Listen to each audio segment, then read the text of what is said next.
Om Shanti 9 February 2026 प्रातः मुरली बाबा कहउछंती मिठे बच्चे गरीबर बंधु दीनबंधु बाबा तुम मानंको कौड़ीरु हीरातुल्य करिबा पई आसिछंती। तेणु तुमे माने सर्वदा तांकर श्रीमतरे चाल। गरीबर बंधु दीनबंधु बाबा तुम मानंको कौड़ीरु हीरातुल्य करिबा पई आसिछंती। तेणु तुमे माने सर्वदा तांकर श्रीमतरे चाल। प्रश्न प्रथमे प्रथमे तुमको केउ एक गुह्य रहस्य को समस्त को बुझाइबा उचित। प्रथमे प्रथमे तुमको केउ एक गुह्य रहस्य को समस्त को बुझाइबा उचित। उत्तर बाप दादांकर रहस्य। तुमे माने जानिछ एठाको आमे बाप दादांको निकट को आसीछु। एमाने दुई जण एकाठी अछंती। शिवंकर आत्मा मध्य एहांक भितरे अछंती। ब्रह्मांकर आत्मा मध्य अछंती। जणे हेले आत्मा अन्य जणे हेले परमात्मा। तेबे प्रथमे प्रथमे एही गूढ़ रहस्य समस्त को बुझाओ जे एही शरीर रे बाप दादा एकाठी अछंती। एही दादा अर्थात ब्रह्मा बाबा भगवान नुहंती। मनुष्य केबे भी भगवान होई न थाए। भगवान कुहा जाए निराकारंकु। सही पिता शांति धामर निवासी अटंती। गीत आखिर वह दिन आया आज। ओम शांति। बाबा दादांक द्वारा अर्थात शिव बाबा ब्रह्मा दादांक माध्यम रे बुझाउछंती। एही कथा को पक्का बा दृढ़ करिनियो। लौकिक संबंध रे पिता अलगा एवं दादा अर्थात जेजे बापा अलगा थांती। पितांक ठारू जेजे बापांकर संपत्ति मिली थाए। कही थांती जेजे बापांकर संपत्ति नेउछु। बाबा हेउछंती गरीब निवाज। गरीब निवाज तांकु कहा जाए जे कि एठाकु आसी गरीबंकु राजा करि दियंती। तेबे प्रथमे प्रथमे एही पक्का निश्चय हेबा दरकार जे इए किए। देखिबाकु तो साकार मनुष्य अटंती जहाँको एमाने समस्ते ब्रह्मा कहउछंती। तुमे सबु ब्रह्मा कुमार कुमारी अट। तुमे माने जानिछ आमको शिव बाबांक ठारू वर्षा मिलुछि। सीए समस्तंकर पिता जे कि वर्षा देबा पई आसिछंती। बाबा समस्तंकु सुखर वर्षा देई थांती। पुणी अधा कल्प परे रावण दुखर अभिशाप देई थाए। भक्ति मार्ग रे भगवान को खोजिबा पई एणे तेणे घूरी बुली थांती। किंतु काहाको भी भगवान मिली न थांती। भारतवासी माने गायन करुछंती तुम मात पिता हम बालक तेरे। पुणी कहउछंती आपण एठाकु जेते बेले आसीबे सेते बेले मु केवल आपणकर ही होई रहिबी आउ कहार नुही। आउ कहा सहित मु ममता रखिबी नाही। मोर तो एकमात्र आपण शिव बाबा। तुमे माने जानिछ बाबा हेउछंती गरीब निवाज। गरीब मानकु साहुकार करुछंती। कौड़ीरु हीरातुल्य अर्थात मूल्यहीनरु मूल्यवान अर्थात कलिजुगी पतित कांगालरु सत्यजुगी राजा करिबा पई बाबा आसिछंती। तुमे पिला माने जानिछ एठाकु आमे बाप दादांक पाखकु आसिछु। एही दुई जण एकाठी अछंती। शिवंकर आत्मा मध्य यांक भितरे अछंती। ब्रह्मांकर आत्मा मध्य अछंती। तेबे दुई जण हेले ना जणे आत्मा एवं आउ जणे हेले परमात्मा। तुमे सबु आत्मा। गायन रहिछि आत्माए परमात्मा अलग रहे बहुकाल। शिव बाबांक सहित प्रथमे तुमे आत्मा माने ही मिसुछ। अर्थात जेउ आत्मा माने अछंती सेमाने परमात्मा पितांक सहित मिसुछंती। जहाँक पाई ही डाकुछंती ओ गॉड फादर हे ईश्वर पिता। तुमे माने हेलो तांकर संतान। तेबे पितांक ठारू निश्चित भावरे संपत्ति मिली थाए।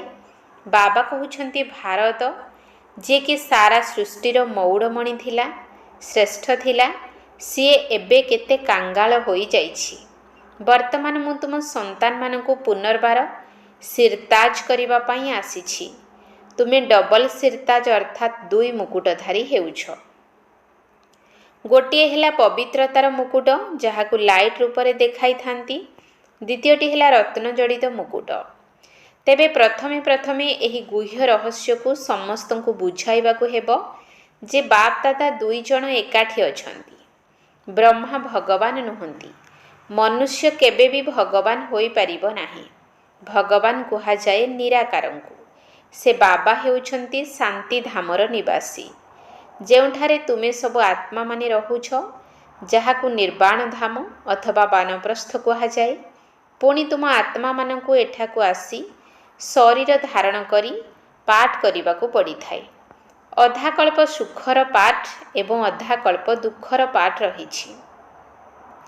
ବାବା କହୁଛନ୍ତି ଯେତେବେଳେ ଦୁଃଖର ଅନ୍ତିମ ସମୟ ଆସେ ସେତେବେଳେ ମୁଁ ଆସେ। ଡ୍ରାମା ଏହିଭଳି ପ୍ରସ୍ତୁତ ହୋଇଛି। ଏଠାକୁ ତୁମେମାନେ ଭଟ୍ଟିକୁ ଆସୁଛ, ତେଣୁ ଏଠାରେ ଅନ୍ୟ କୌଣସି ବାହାରର କଥା ସ୍ମୃତିରେ ଆସିବା ଉଚିତ ନୁହେଁ। ଏଠାରେ ତ କେବଳ ମାତା ପିତା ଏବଂ ତାଙ୍କର ସନ୍ତାନମାନେ ରହିଛନ୍ତି। ଏଠାରେ ଶୂଦ୍ର ସମ୍ପ୍ରଦାୟର କେହି ନାହାନ୍ତି। ଯେଉଁମାନେ ବ୍ରାହ୍ମଣ ନୁହନ୍ତି ସେମାନଙ୍କୁ ଶୂଦ୍ର କୁହାଯାଏ। ସେମାନଙ୍କର ସଙ୍ଗ ତ ଏଠାରେ ନଥାଏ। ଏଠାରେ କେବଳ ବ୍ରାହ୍ମଣମାନଙ୍କର ସଙ୍ଗ ରହିଛି। ବ୍ରାହ୍ମଣ ପିଲାମାନେ ଜାଣିଛନ୍ତି ଯେ ଶିବ ବାବା ବ୍ରହ୍ମାଙ୍କ ଦ୍ୱାରା ଆମକୁ ନର୍କରୁ ଉଦ୍ଧାର କରି ସ୍ୱର୍ଗର ରାଜଧାନୀର ମାଲିକ କରିବା ପାଇଁ ଆସିଛନ୍ତି। ଏବେ ଆମେ ସତ୍ୟଯୁଗୀ ରାଜଧାନୀର ମାଲିକ ନୁହନ୍ତି, କାରଣ ଆମେ ପତିତ। ଆମେମାନେ ପବିତ୍ର ଥିଲୁ, ପୁଣି 84 ଜନ୍ମର ଚକ୍ର ଲଗାଇ ସତୋ ରଜୋ ତମୋରେ ଆସିଛୁ। ସିଡ଼ି ଚିତ୍ରରେ 84 ଜନ୍ମର ସବୁ ହିସାବ ଲେଖାଯାଇଛି। ବାବା ଆସି ଏବେ ପିଲାମାନଙ୍କୁ ବୁଝାଉଛନ୍ତି। ଯେଉଁ ପିଲାମାନଙ୍କ ସହିତ ପ୍ରଥମେ ମିଶୁଛନ୍ତି, ପୁଣି ସେହି ପିଲାମାନେ ହିଁ ପ୍ରଥମେ ସତ୍ୟଯୁଗକୁ ଆସିବେ। ତୁମେମାନେ 84 ଜନ୍ମ ନେଇ ସାରିଛ।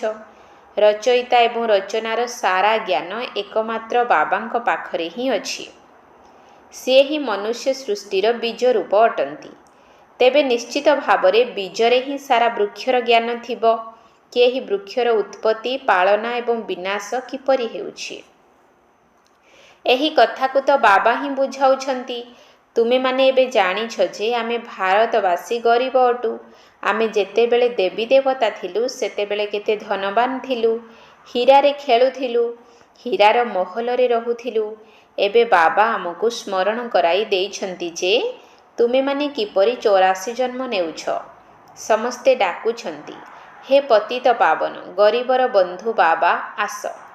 ଆମ ଭଳି ଗରିବମାନଙ୍କୁ ପୁନର୍ବାର ସ୍ୱର୍ଗର ମାଲିକ କର।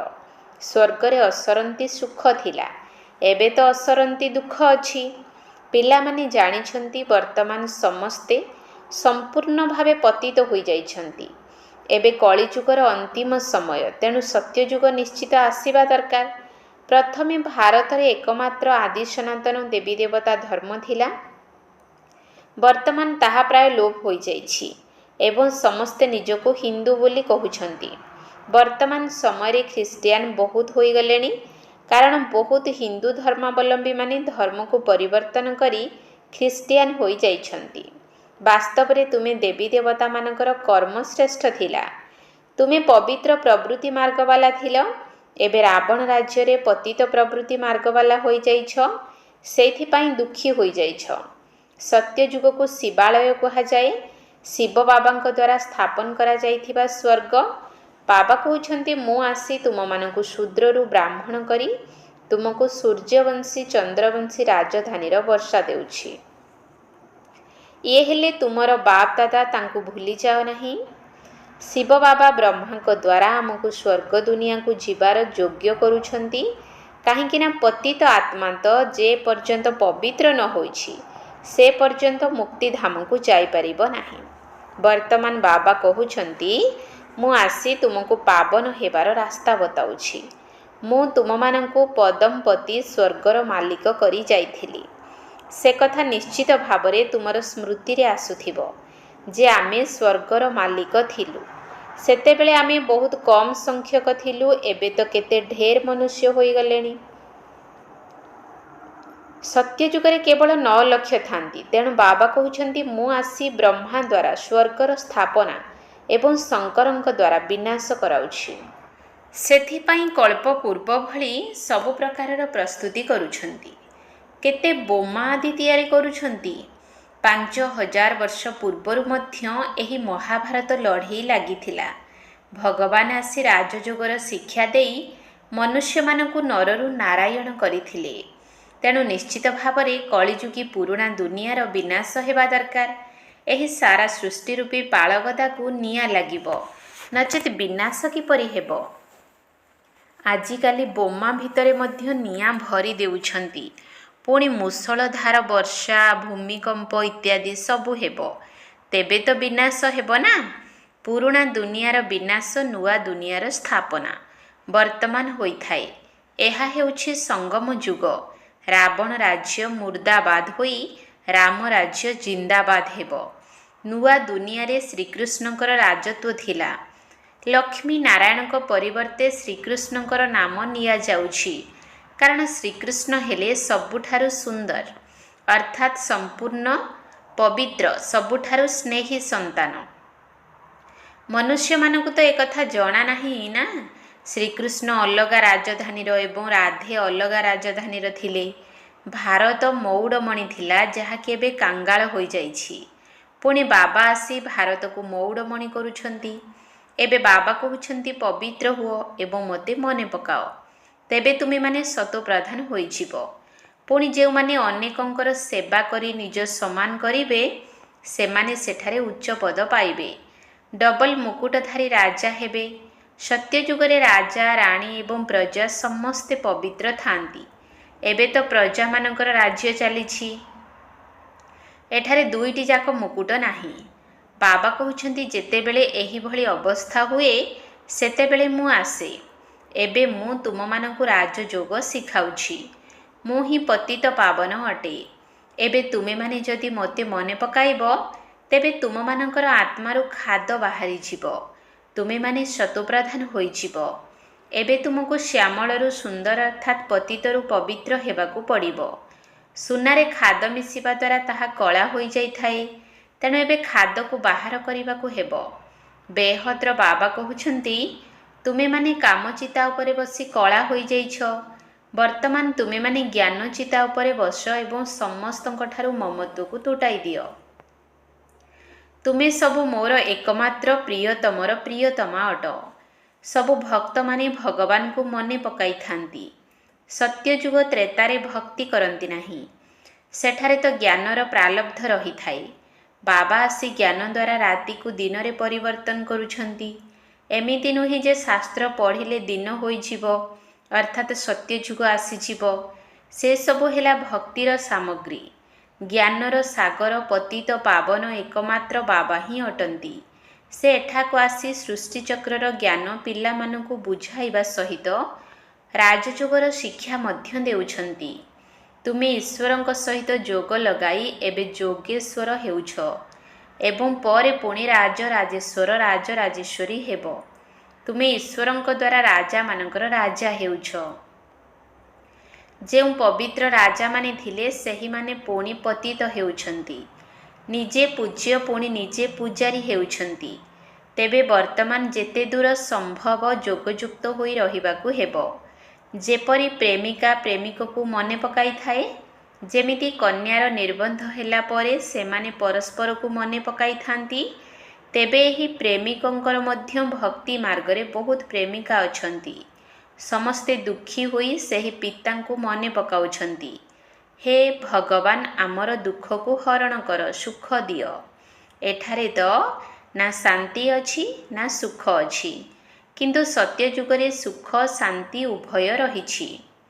ବର୍ତ୍ତମାନ ତୁମେମାନେ ଜାଣୁଛ ଆମେମାନେ କିପରି 84 ଜନ୍ମର ପାଠ କରୁଛୁ। ବ୍ରାହ୍ମଣ, ଦେବତା, କ୍ଷତ୍ରିୟ, ବୈଶ୍ୟ, ଶୂଦ୍ର ହେଉଛୁ। 84 ଜନ୍ମର ସିଡ଼ି ବୁଦ୍ଧିରେ ଅଛି ନା। ଏବେ ଯେତେ ଦୂର ସମ୍ଭବ ବାବାଙ୍କୁ ସ୍ମରଣ କରିବାକୁ ହେବ, ତେବେ ଯାଇ ପାପ କଟିବ। କର୍ମ କରିବା ସମୟରେ ମଧ୍ୟ ବୁଦ୍ଧିରେ ବାବାଙ୍କର ସ୍ମୃତି ରହୁ। ବାବାଙ୍କ ଠାରୁ ଆମେମାନେ ଏବେ ସ୍ୱର୍ଗର ସମ୍ପତ୍ତି ନେଉଛୁ। ତେବେ ବାବା ଏବଂ ତାଙ୍କର ସମ୍ପତ୍ତିକୁ ସ୍ମରଣ କରିବାକୁ ହେବ, ଯାହାଦ୍ୱାରା ପାପ କଟି ଚାଲିବ। ଯେତେ ବାବାଙ୍କୁ ସ୍ମରଣ କରିବ, ସେତେ ଆତ୍ମାରେ ପବିତ୍ରତାର ଲାଇଟ୍ ବଢ଼ି ଚାଲିବ। ଖାଦ ଅର୍ଥାତ୍ ବିକାର ବାହାରିଯିବ।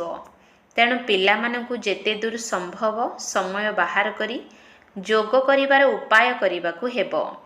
ସକାଳୁ ସକାଳୁ ସମୟ ଭଲ ମିଳିଥାଏ, ତେଣୁ ସେ ସମୟରେ ଏହି ପୁରୁଷାର୍ଥ କରିବାକୁ ହେବ। ଯଦିଓ ଗୃହସ୍ଥ ବ୍ୟବହାର ଭିତରେ ରହୁଛ, ପିଲାମାନଙ୍କର ପାଳନା କରୁଛ, କିନ୍ତୁ ଏହି ଅନ୍ତିମ ଜନ୍ମ ପବିତ୍ର ହୁଅ। କାମଚିତା ଉପରେ ବସ ନାହିଁ। ଏବେ ତୁମେମାନେ ଜ୍ଞାନଚିତା ଉପରେ ବସିଛ। ଏହି ପାଠପଢ଼ା ବହୁତ ଉଚ୍ଚ। ଏଥିରେ ବୁଦ୍ଧି ରୂପୀ ପାତ୍ର ସୁନାର ଅର୍ଥାତ୍ ପବିତ୍ର ହେବା ଦରକାର। ତେବେ ତୁମେମାନେ ଯେତେ ବାବାଙ୍କୁ ସ୍ମରଣ କରିବ ସେତେ ସୁନାର ପାତ୍ର ହୋଇପାରିବ।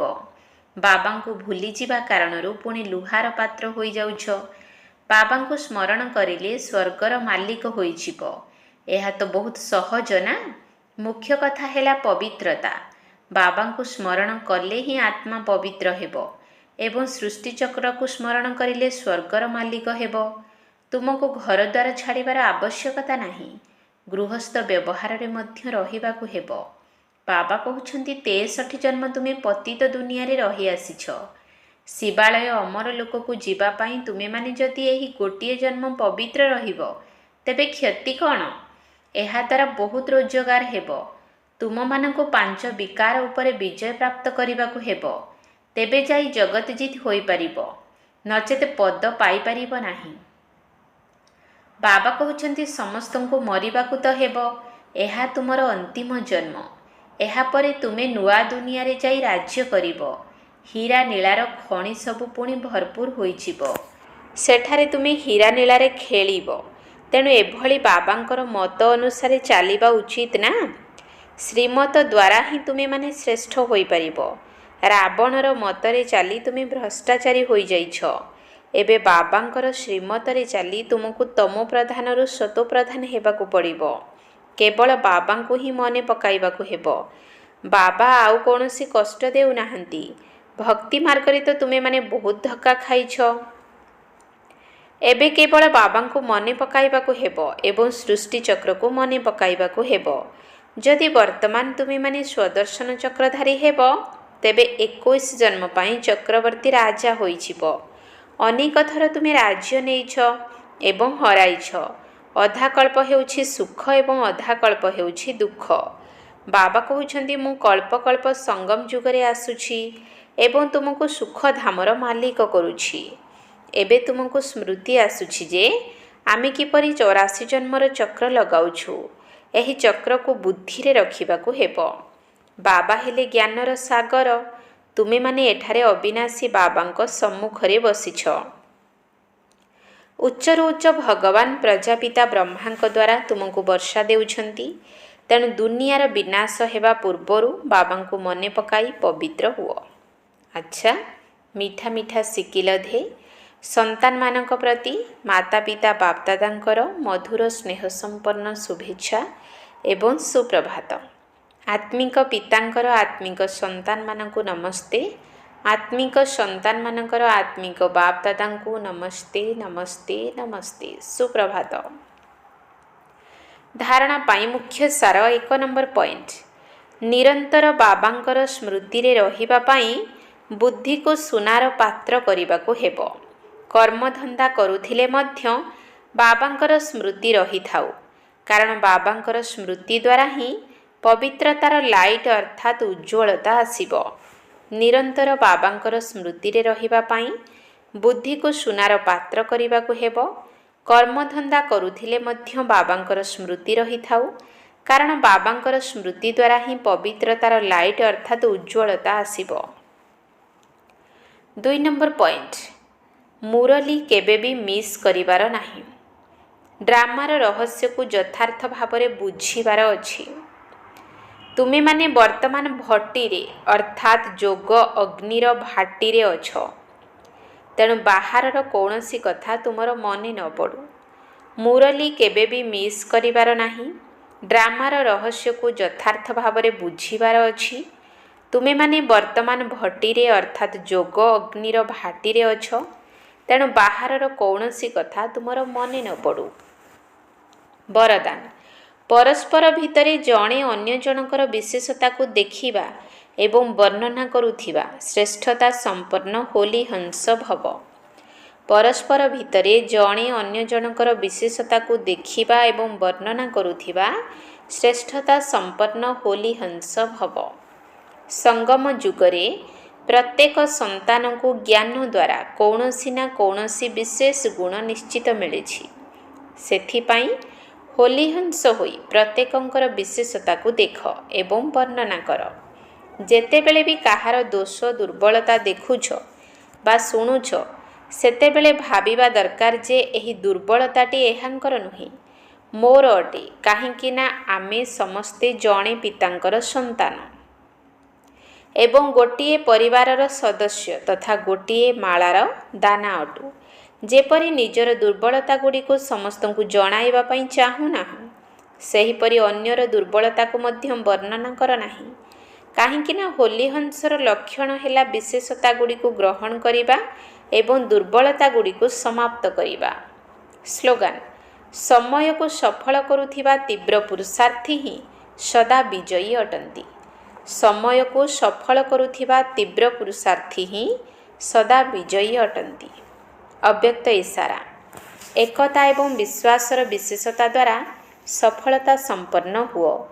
ଯେପରି ଦାନା ଗୁଡ଼ିକର ବିଶେଷତା ହେଲା ଏକାଭଳି ଦାନା ଗୁଡ଼ିକ ହିଁ ମାଳାର ଗୋଟିଏ ସୂତାରେ ଗୁନ୍ଥା ହୋଇଥାନ୍ତି, ସେହିପରି ତୁମେ ସବୁ ବୈଜୟନ୍ତୀ ମାଳାର ଦାନାମାନେ ମଧ୍ୟ ଯେତେବେଳେ ଏକମତ ଜଣଙ୍କର ଲଗନରେ ଏକରସ ସ୍ଥିତିରେ ରହୁଥିବା ଏକାଭଳି ଦେଖାଯିବ, ସେତେବେଳେ ଯାଇ ମାଳାରେ ଗୁନ୍ଥା ହୋଇପାରିବ।